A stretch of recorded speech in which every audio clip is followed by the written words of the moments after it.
Hello, everyone, and welcome to Blogging Theology. Today, I'm delighted to talk to Imran Mullah. You are most welcome, sir. Thank you very much. I'm honored to be here. Fantastic. Imran is a specialist on Britain's policies towards Muslims domestically, and he has done work assisting the award-winning journalist Peter Aborn on research for his forthcoming book entitled The Fate of Abraham, Why the West is Wrong About Islam, due to be published in April this year. Imran has also studied the French attitude to its Muslim population and is particularly interested in France as a comparison to Britain, comparing these two systems. He's a student of history at the University of Cambridge and has written for publications including Traversing Tradition, Thwart, and Conservative Home. And you can follow him on Twitter at Osmani268. That's OSMANI 268, the numbers 268.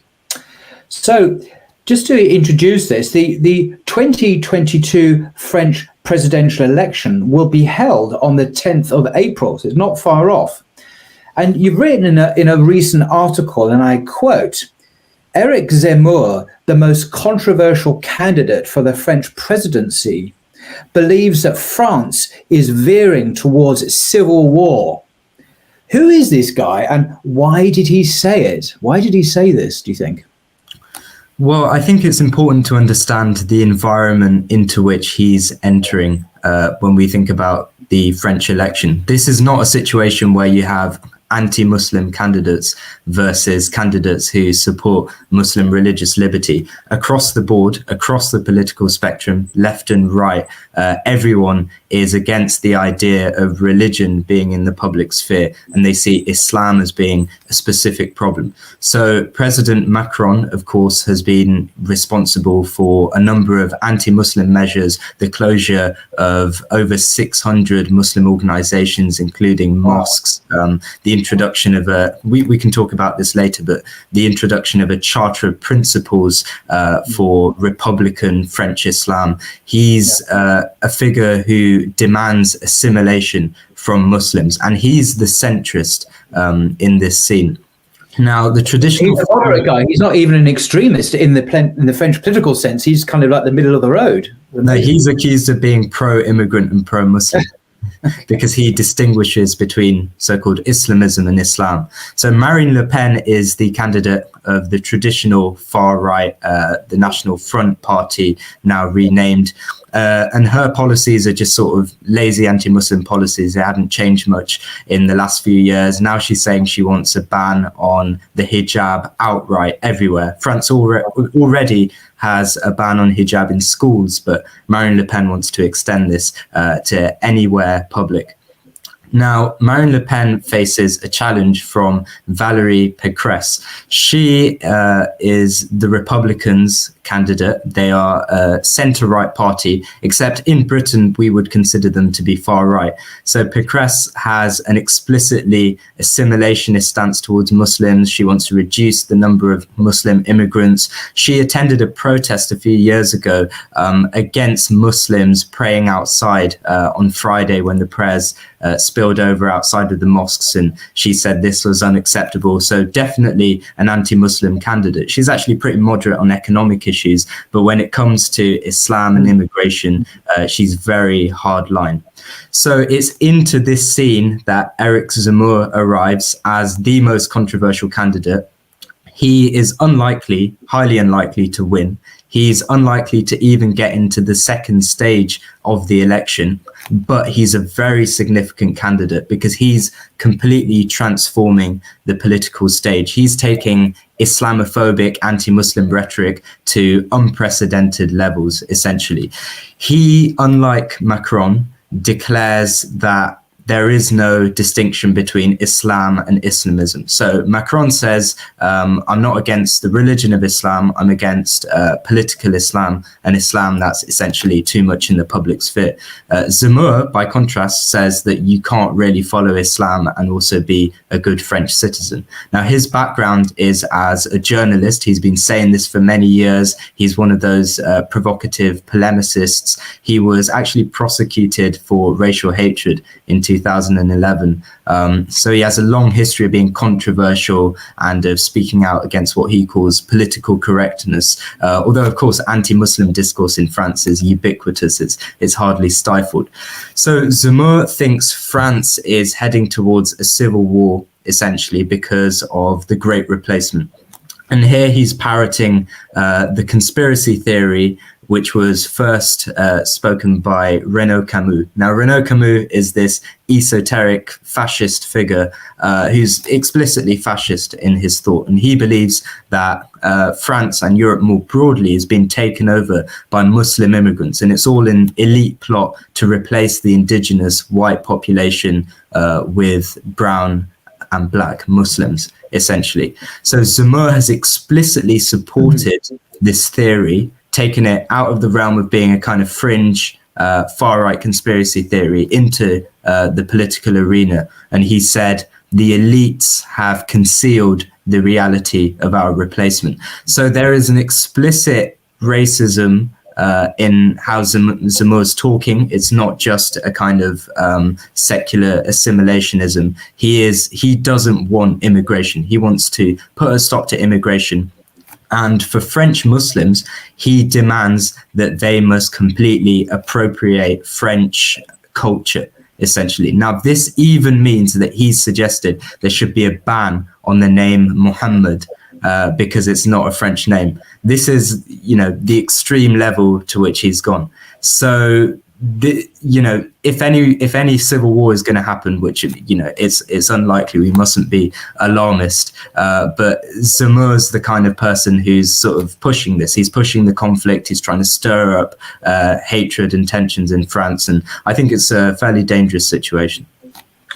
Thank you for that. I mean, is it not the case that this man, Eric Zemmour, is of Algerian Jewish ancestry? Yeah, and that's very significant, I think, for two reasons. The first is that Algerian Jews were allowed, when migrating to France, to automatically become French citizens, but Muslims from Algeria weren't. So there was explicit discrimination against Muslims, and this is very embedded in the French national consciousness. The second point is that Zemmour presents himself as an example of successful assimilation. So he says, look, I had a foreign background, but I am completely French. I'm just the same as you. And this is what all immigrants and immigrant descended people should do. So I think that actually allows him to, voice his rhetoric and be kind of less challenged than if he was just white French, because he can sort of pose as, I'm speaking from my own experience and I'm not racist. I've done this. Other people can do it as well. Interesting. Now, the French law of 1905 established this concept of laicite decisively by separating the church from the state. So could you explain what the French mean by this? Well, to many people internationally in Britain, is this quite baffling concept of laicite? Yeah, so laicite is the French version of secularism, except it bears little resemblance to what we in Britain would understand by secularism, and certainly what the Americans understand by secularism. We really have to go back further than 1905, actually, to the French Revolution in 1789. That was where everything began. Now, the French Revolution saw the overthrow of the monarchy. Initially, actually, they weren't intending to get rid of the monarchy. The revolutionaries wanted a constitutional settlement, but the radicals, they took over, and by 1793, the king was gone. King Louis was actually beheaded and his head rolled, and this represented the complete overthrowing of the old order.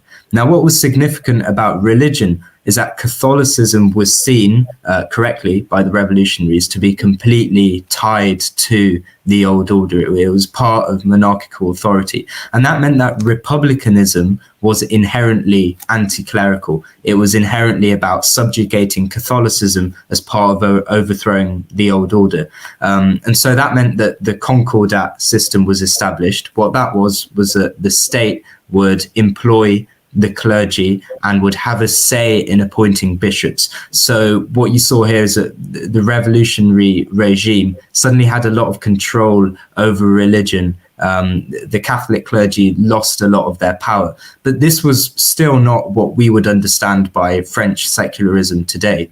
What it represented was the beginning of this constant struggle between left and right in France. The left represented the universalist Republican opinion, and they were anti-religious and they wanted to banish religion from the public sphere. The right, meanwhile, were pro-Catholic. They were pro-Catholic tradition, Catholic culture, but they were against any other religions. So they were against the Jews having religious freedom, for instance. And this is very significant. In 1806, so not long after the revolution, Napoleon convened all the Jewish notables and said, look, you can be French citizens if you are Jewish, but to do that, you have to accept a completely privatized and subjugated form of Judaism. And that meant that Jews had to renounce the Mosaic law. They had to renounce things like Jewish divorce laws and polygamy. And here, of course, we see that laicite, even in its beginnings, was not at all neutral because... because if you look up the Wikipedia article on laicite, or even just kind of standard articles, you'll often hear the French official kind of line, laicite, secularism. It means it's a neutral public space. We just want religion kind of out of the public realm. We're not anti-religious. We're not atheist. We're just... But in fact, the reality is, on the facts on the ground, it is anti-religious because it forces Jews, Muslims, and others to conceal or push it into the domestic realm entirely, which is not a neutral thing. It's quite a hostile act. At least it feels like that to some people, I would imagine. And it's not only anti-religious, but it's also majoritarian. It's no coincidence that monogamous marriage was seen as fine because that was the Catholic norm, but polygamy was seen as unacceptable because that wasn't the Catholic norm. And so you instantly, from the very start, you had this relationship where religious minorities were really put on the back foot and subjugated. So anyway, this was the very beginning of laicite, and it evolved over the years. Obviously, France went through a lot of turbulence. They even got the monarchy back at one point. Yeah, we constantly had this struggle between left and right. Then in 1905, this is the watershed moment, which you spoke about. So this was under a left-wing government, and the law of 1905 put an end to the Concordat model that I spoke about. So no longer would the state fund the clergy. It completely separated the state from the church, and it said that the state has to be completely neutral in religious affairs, so it can't side with any religion. But it also meant the complete subjugation of Catholicism. So all church property was seized by the state, including the Notre Dame, actually. And this was the establishment of laicite, a form of secularism, which essentially means religion is subordinate. I like to call it French monotheism. There is no God but the state. Yeah, that's a kind of perversion of the Shahada, of course. There is no God but Allah, and there is no God but the state. Yeah, nice. But there is a kind of a peculiar twist on this, because I'm in France at the moment. Like most places in France, we have a local church, which of course is Catholic. My local church happens to be a 14th century Catholic church. It's still used. But about a year ago, it was being renovated because it's very old. And guess who was paying for the renovation? The French state. So this state that says, no religion in the public sphere, is actually owns and repairs and maintains the church. physically, I mean, the physical building. So it's peculiar. It's both got a hand in and it's got a hand out. It's not quite as binary, like we have nothing to do with the church. They still, as you say, own the buildings and they maintain and repair them. And I'm glad they do, because we couldn't afford in our local taxes to maintain this extraordinary edifice, which is just 2 minutes away from here. Yeah, I think what's interesting there is that it's very good that you brought this up, because it kind of shows the paradox at the heart of the discourse at the moment, especially the discourse promoted by people like Eric Zemmour. So he's interesting because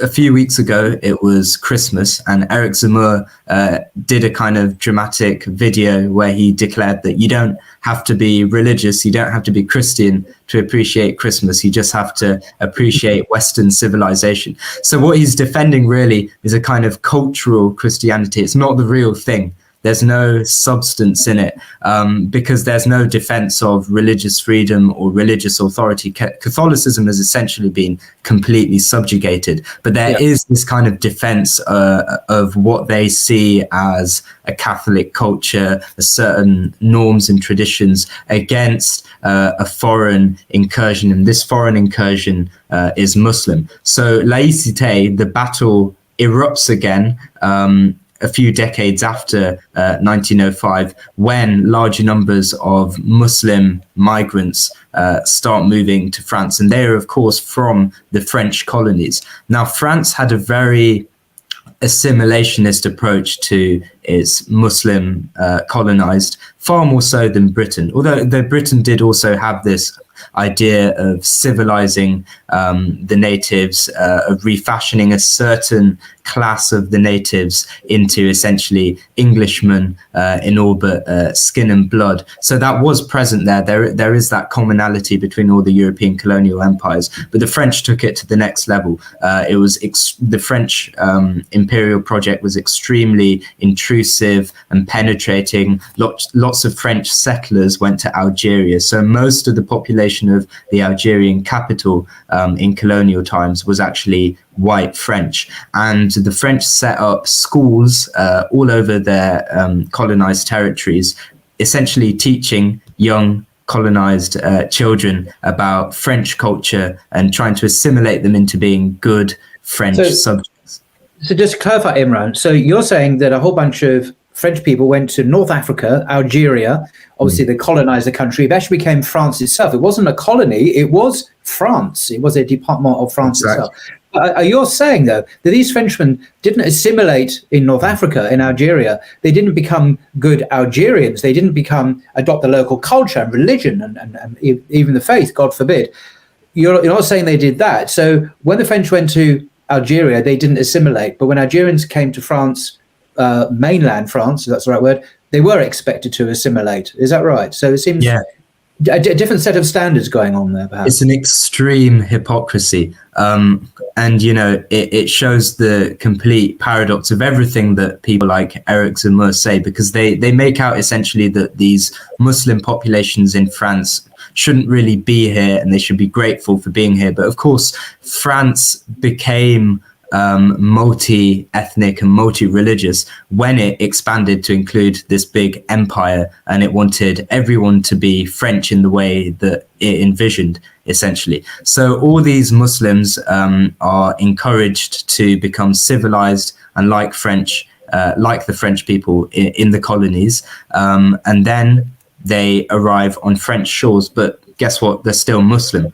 Although they did have to renounce the Sharia, including things like marriage laws, in order to become French citizens. So that assimilationist attitude was always there, and it was very explicitly tied up with colonial domination. I think this is very important.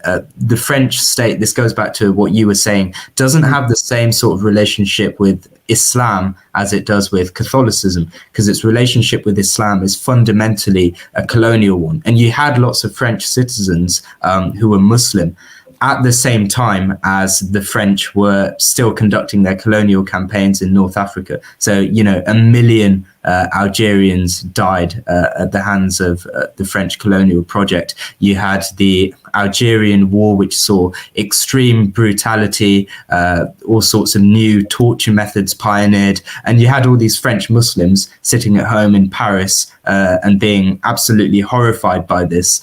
There was the famous incident in 1961 where all the Algerian Muslims in Paris were put under a curfew. Some of them went out and demonstrated peacefully against this. What happened? Well, over 200 were killed. Some of them were gunned down by French police. Others were thrown into the river. So France has this kind of very visceral, bloody history with its Muslim citizens, rooted in colonialism and in the idea that they must be civilized and assimilated if they are at all to be accepted. Indeed, all this is unfortunately very true, Imran. One of the darkest episodes, I think, in the French occupation of that country was there were, during the liberation struggle, the civil war to free Algeria of French occupation, some extreme Muslim groups that attacked not only the French occupiers but civilians, and allegedly massacred civilians. But what's interesting about this, and this is not a conspiracy theory because this is now a matter of public records, I can't stress this enough, it's not some kind of paranoia, we now know this is the case, that many of these actions were actually undertaken by French units, army units themselves, disguising themselves as Islamist extremists, committing massacres to turn the Muslim population in revulsion against the struggle and perhaps to accept, I don't know, continuation of French rule. So these are false flag operations, these atrocities committed by the French, pretending to be Muslims. And I say this is not a conspiracy theory. This is documented in the historical record. So my point in mentioning this, just because not just because it happened, but it shows the depths to which a civilized country will go to keep its hold on a people. And you mentioned torture. Under President Mitterrand, it came out, again, this is public knowledge, I'm sure you know about this, that the head of security there in France was, we now know, authorized by the President of the Republic himself to torture and execute political prisoners in Algeria. He had authorization from the highest level of the French state to torture political prisoners in Algeria. Again, this is a matter of public record. And this is in many of ours lifetimes. This is not like, under Vichy France or something, under Nazi rule. This is post-war. This was going on, of course. So the depths to which some individuals in France went staggers belief, to be honest. Yeah, and just to add some detail to that, one of the execution methods was that they would take Algerians out on military planes, fly them across to the middle of the ocean. They would then attach concrete blocks to their feet and chuck them out, essentially, so that they would drown. These were the kind of methods that were pioneered and seen as completely all right because these were, barbaric, uncivilized people. Yeah. Okay. Well, moving on from that dark chapter in history, I'm going to link below, by the way, to Imran's fascinating article recently. It's entitled "Religious Freedom and Why French Assimilation Fails While British Multiculturalism Works." And I just want to quote a paragraph or two from that article. As I say, I'll link below. Overall, you write, British multiculturalism has been a relative success. The French situation, by contrast, as you've eloquently described, is disastrous. While Muslims here in the UK feel comfortably British in the understanding that Britishness allows for the expression of different religious values and the intermingling of cultural practices, French Muslims are trapped in a zero-sum game. They must conceal their religious convictions to be respectable citizens.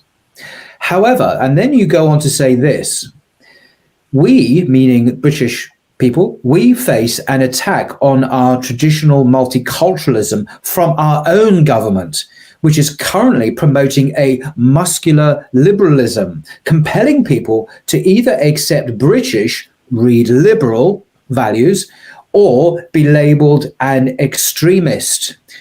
Can you explain what you mean by that? So I think it would be helpful if I discuss the roots of British multiculturalism as some context. If we go back to the time of the French Revolution, across the Channel, English reformers were looking in horror. They'd initially thought, oh yeah, the French Revolution's great. France is going to go from having an absolutist monarchy to a nice constitutional monarchy like we have after the 1688 revolution. Of course, it didn't turn out like this. And the conservative Edmund Burke, some might call him the arch-conservative of the Anglosphere, wrote a horrified tract called Reflections on the Revolution in France, which is very famous. And he predicted... This book, by the way, is an absolute classic. It's still read today, not just by university students in Cambridge, but by the general public. It is an absolute milestone in English political history, political theory, and it's still, as I say, studied today. So, sorry, carry on. Yeah, he identified within the very start of the French Revolution a kind of anti-religious, anti-traditional fervour, which he believed would be extremely destructive. And I think looking at the British response to the French Revolution, which was generally horrified, we see why Britain could have this kind of multiculturalism that France couldn't have. It's because there was a recognition that religion was important to the nation, and there wasn't this urge to kind of banish religion from the public sphere. Now, that doesn't mean that there was religious freedom. It was Anglicanism that was privileged. The Church of England was, the official church, the monarch, the head of the church, actually. And meanwhile, Protestant dissenters and Catholics were persecuted. But gradually, over time, religious toleration increased, and people like Edmund Burke, Burke was sort of adamant that the state had to be consecrated by a religious establishment. That was his vision of secularism, but he really firmly believed in religious toleration as well, and he believed in religious toleration in the colonies. So he believed that now Britain is a big multicultural empire. Britain's now become multicultural. This is a very origin of multiculturalism.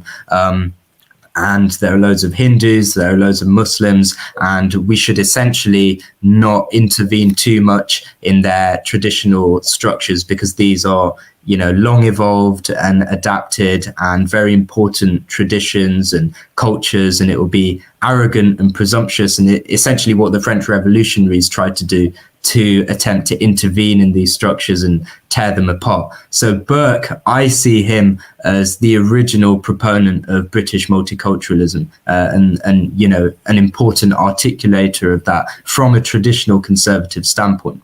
So his articulation of religious freedom was ahead of its time, essentially, but religious freedom would increase in Britain. So in 1829, we had the Catholic Emancipation Act, which was an important milestone for Catholics. And since then, the secularism that Britain has had has been about recognizing that there are different religious communities and allowing those communities to exist. Now, that's not to say that secularism is perfect in terms of religious freedom, because these religious communities aren't allowed to have their own legal systems, as was possible in certain imperial systems, such as the Ottoman Empire, for example. So there was a very severe limit to the tolerance, but it still was a significant tolerance. You could go about your life as a Catholic now in Britain, although, of course, there were problems. And can I just pause you there? You just very briefly alluded to the Ottoman Empire. I can't resist just the mention of that.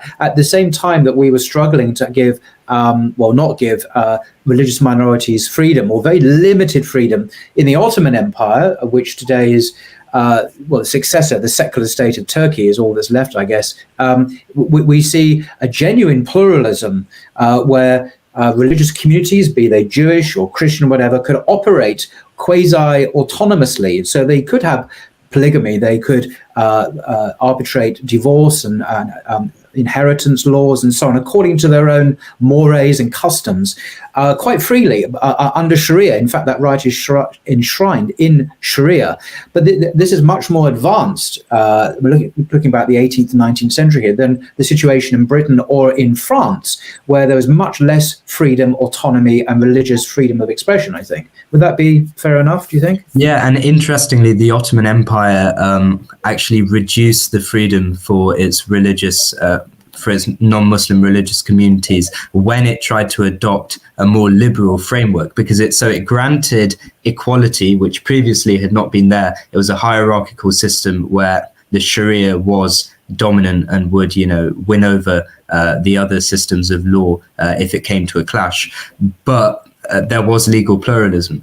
And so when the Ottoman Empire adopted a more liberal inspired model, that legal pluralism vanished, and suddenly Christians and Jews had much less autonomy in their own affairs, as by the way did Muslims.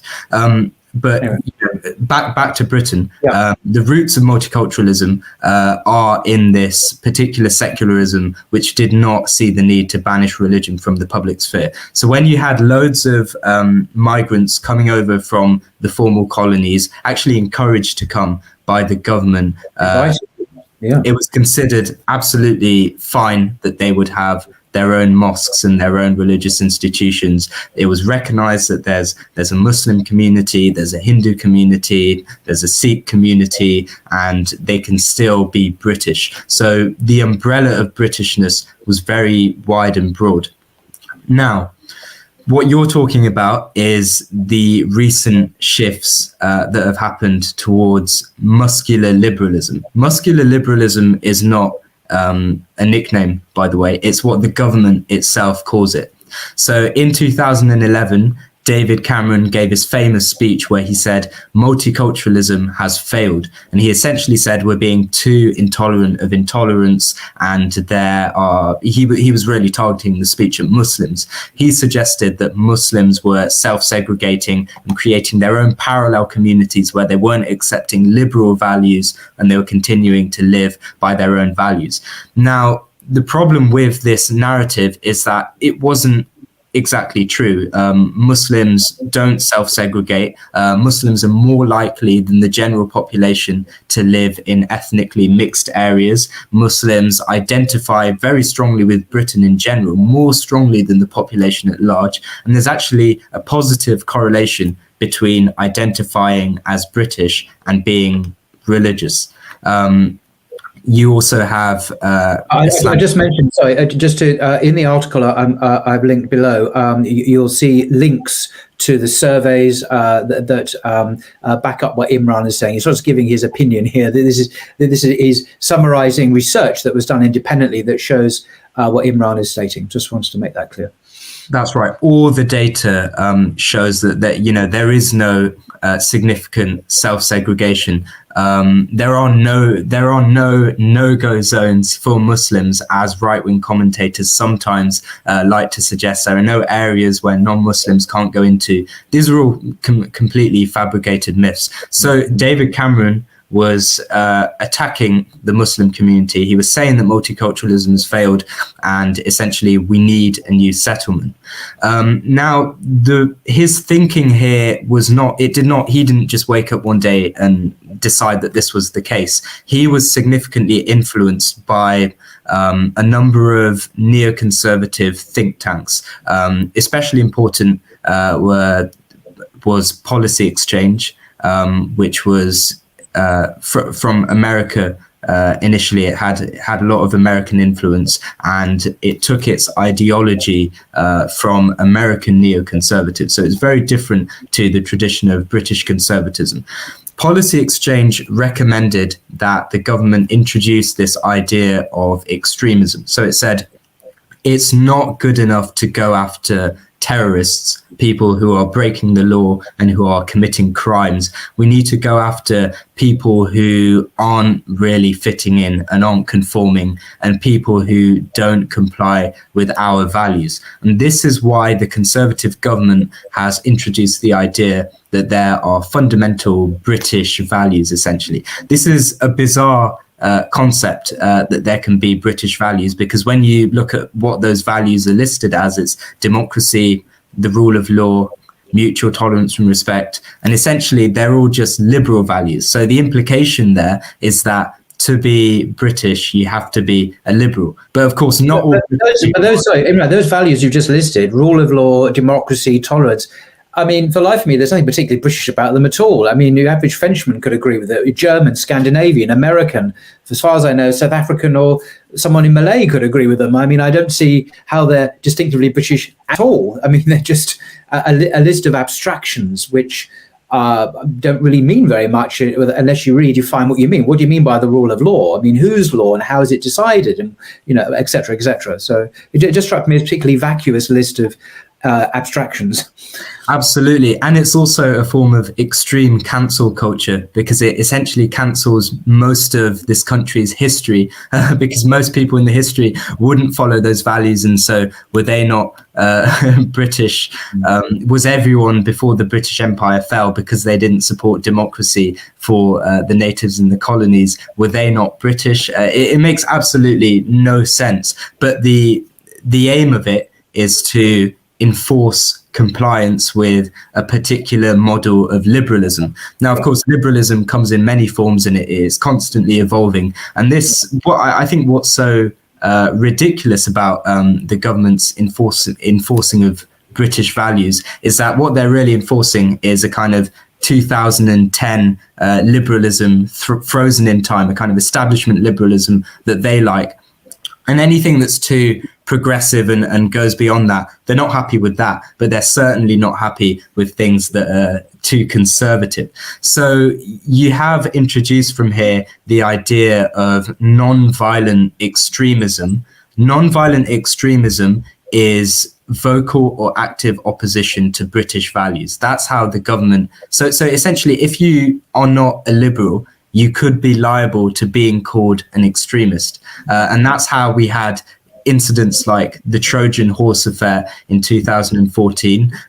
There was a school in Birmingham, Muslim majority school. It was really successful because the education was so good. And this school had an Islamic ethos, which was completely allowed, by the way. This is part of the tradition of British secularism and multiculturalism.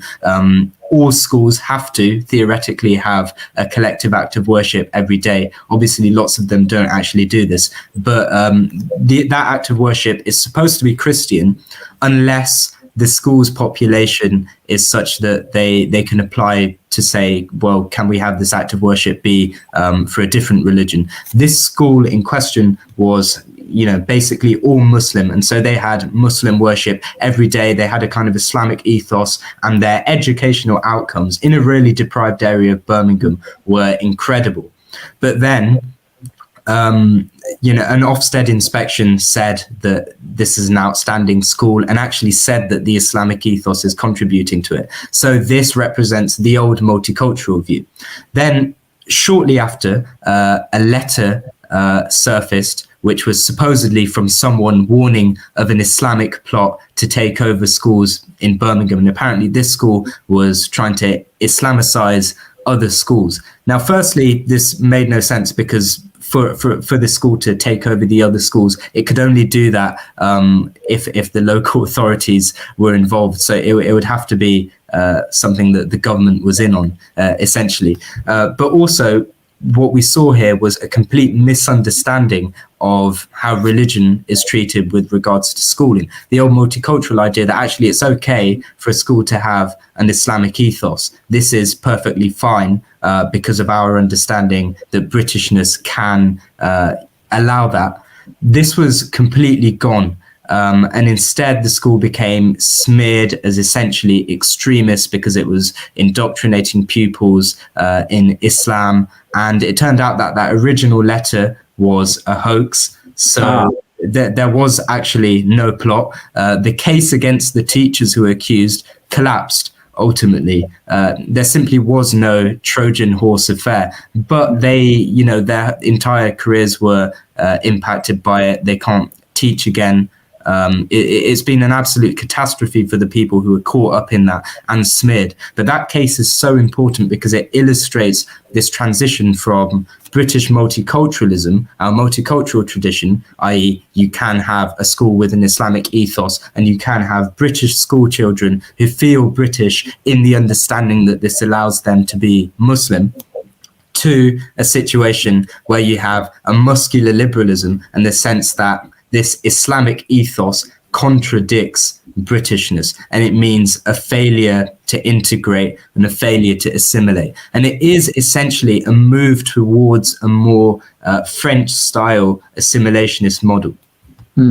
Yeah, I mean, there's a more recent case, isn't there, where there was a school, I think last year or year before, there was a school, a Muslim majority school, which was where the parents were very alarmed by the new imposition of certain LGBTQ agendas on their children at school, and they protested, and this became a big thing in the media, and certain accusations are made about extremists and so on. That this kind of trope kicked in, and I wasn't quite clear how that ended. Perhaps there was some kind of typically English compromise, but there is still a sense that Muslims must, and all faith groups must submit to the, as you say, the ever-changing liberal ideological agenda, because it's not a fixed thing, it's always shifting.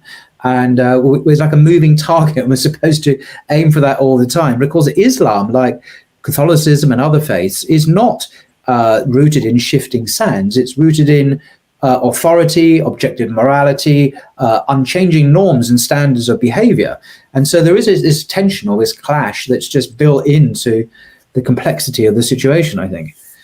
Yeah, I mean, the Department of Education, their official guidance is that teaching about relationships should meet the needs of the local community, the relevant community in terms of who's actually at the school.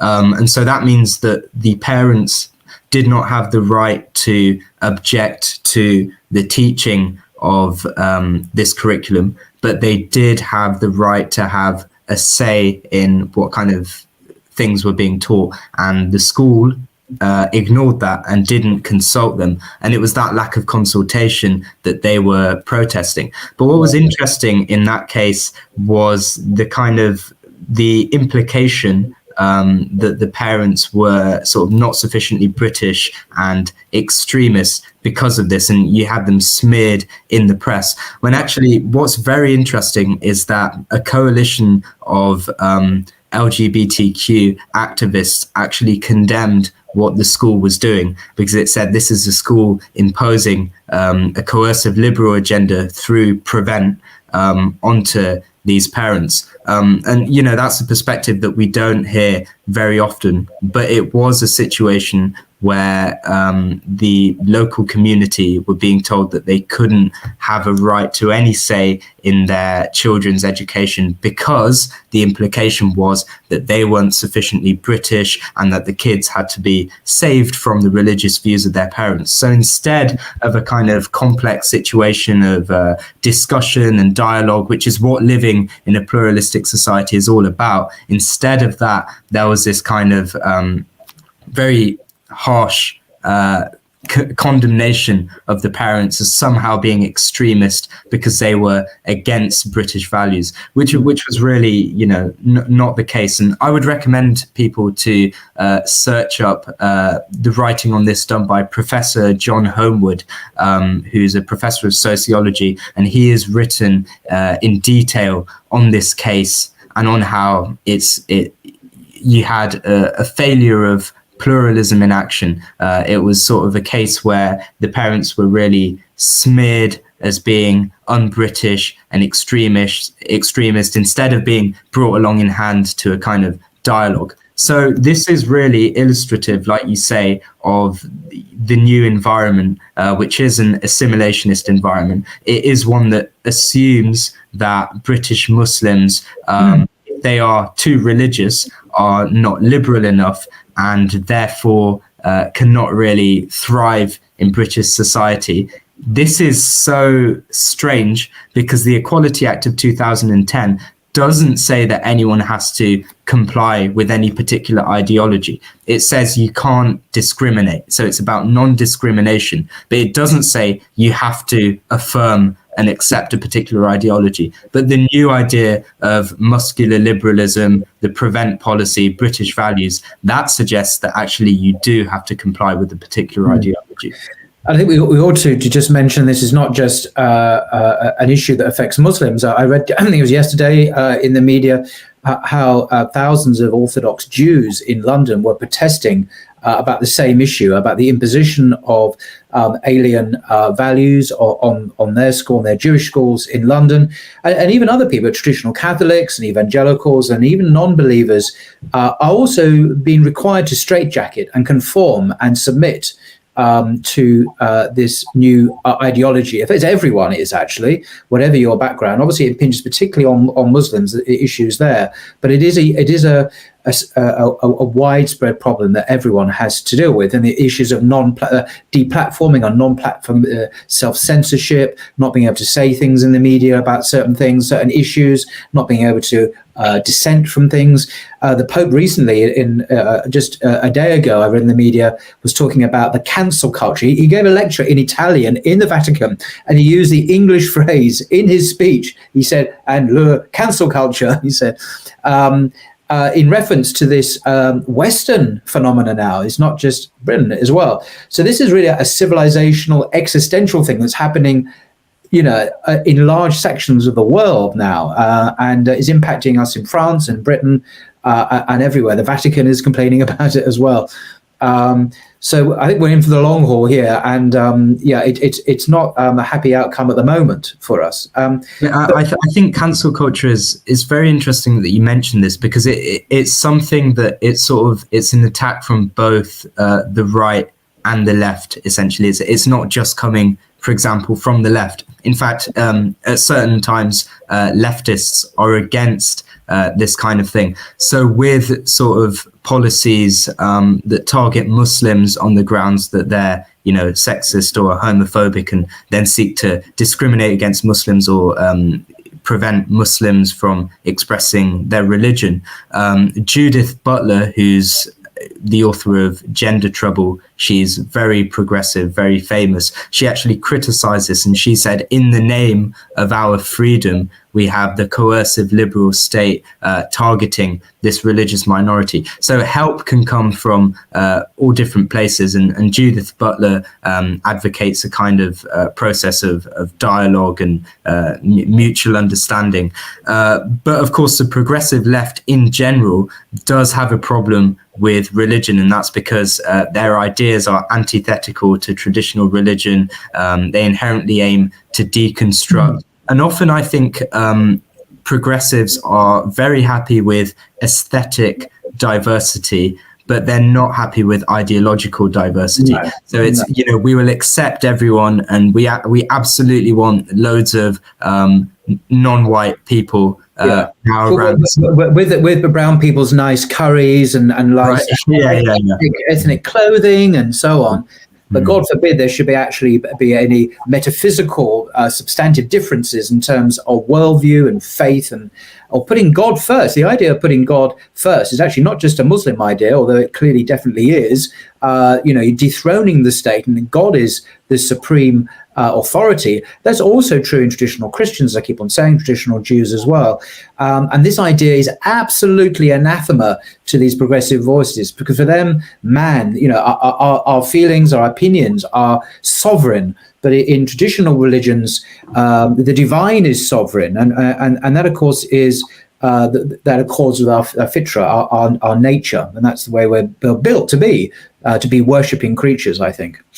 And I think, here we have to defend two things, really. The first is the importance of religion, and we have to think about how to articulate it to people who are not religious, because, of course, some people may dismiss religion as being, well, what if I got out of bed one morning and say, I believe this, and then do I get special privileges, and does everyone have to respect my beliefs. And of course, this isn't a very good analogy to use, because the great religions, when we speak about the great religions, we call them great religions for a specific reason, which is that they are really old and followed by loads of people, over 1 billion people. When you think about Muslims, Islam is a religion which is 1,400 years old and has adapted and survived all that time. There is some significance there, and surely it should be allowed some sort of afforded some sort of respect, rather than the concerns of Muslims just being sort of dismissed out of hand as this is silly and backward. Well, no, if an idea is that old, maybe you want to take a closer look at it before sort of trying to suppress it in the name of an idea which is only 10 years old and which is probably going to be left behind 10 years from now. So I think there needs to be that instinct towards respecting religions for the fact that they are great religions and are established. There needs to be an understanding, of course, that religions are so important. Religious freedom is such a significant right, which is still not enjoyed by loads of people today, sadly, in lots of Muslim majority countries as well. We really need to defend that principle. The difficulty is obviously that not many people are religious in Britain anymore. Even lots of Christians are not actually that religious, or they follow a kind of liberal version of their religion, which means that often they side with the assimilationist standpoint and they aren't happy with conservative expressions of their own faith. So the second thing that we really need to defend is the value of pluralism. And we have to say, okay, you could have a situation where no one gets offended and no one has to hear anything they don't like, but that's just going to be a boring secular monoculture. And actually there might be some value in having pluralism, real diversity. We can adopt a kind of live and let live situation, a kind of soft militism. Maybe we could look at some of these empires across the world which have actually, they've had significant diversity. I think one of the big problems with a country like Britain is that because it's been so homogenous in many ways historically, there's people in meltdown about what do we do with all this diversity. And of course, lots of places in the world have always had diversity. In India, with the Islamophobic movement there, it's a case of India's traditionally been extremely pluralistic, and this movement is coming in and saying we need to change that and we want to be homogenous. Whereas here it's a situation where Britain has been homogenous. Now it's really diverse. There are lots of different religious communities, lots of people who aren't religious, and we need to find a kind of settlement, a kind of live and let live settlement is what I'm in favor of, where we are all tolerant of each other and everyone can have actually discussions and, everyone's respectful. We respect everyone's dignity, but where religious conscience is protected, where religious people are allowed to transmit their views to their children in their own religious schools, and where the state doesn't come in and actually say we need to protect religious children from the views of their parents. Yeah, indeed. Just to conclude, I just wanted to read what I think is a great quote from your article, which, as I said before, I've linked below. Is back to France, and you write, this is Zemmour's aim for the French. He's this far-right candidate for the French presidential elections in April. And the closer you look, the more incoherent his vision appears. France is, quote, the country of the Notre Dame. Now, this is the cathedral in Paris. Notre Dame means Our Lady in French, referring to the Virgin Mary, the mother of Jesus. France is the country of the Notre Dame, he declares bombastically in his campaign announcement video, not considering the irony that the Virgin Mary, whose image adorns the cathedral's stained glass windows, would today be unable to set foot inside a French school. Headscarves are banned. So I think that was a great bit of writing, and very true. Again, this speaks to the great contradiction within this social order about these matters. Just to conclude, Imran, is there anything you just wanted to reiterate or to say further on the discussion so far? Yeah, I'd just say that everyone should keep, Muslims who aren't in France should keep a close eye on what's going on in France, should show solidarity with the Muslims there, and may Allah ease their situation, because it's a very challenging time for them indeed. And I would also say that we shouldn't be too complacent here in Britain. There are new developments with the Prevent anti-extremism program. It seems likely that Prevent will be extended into the private sphere. So religious institutions, including mosques and churches, will now have a duty to report people who are deemed to be extremist. And of course, this represents the wholesale securitization of religion. Now it's not clergy and congregation, it's going to be clergy, congregation, and MI5 as well. So this is a significant challenge for religious liberty that we face here, and we should be vigilant, and we should defend our tradition of multiculturalism. Yeah, that's fine. So I do. If people want to follow Imran on Twitter, because you tweet and write regularly on precisely these issues you've just mentioned, so it's a good way of keeping up to date on developments in the UK. Do follow him on Twitter on Osmani268, OSMANI 268. The number's 268 on Twitter. That's certainly one excellent way of keeping abreast of these developments. So. Thank you very much indeed, Imran, for your excellent presentation of these issues and your historical survey. Of course, history is your speciality amongst other specialities you clearly have. So once again, thank you so much. And I know the viewers will find this very interesting. And maybe after the presidential elections later in the year, you may want to come back and just give us your assessment of what's going on then, God willing. I'd be very happy to do that. Thank you so much for having me on. I've really enjoyed it. Great. Thank you so much, Imran. Take care. Till next time. Bye.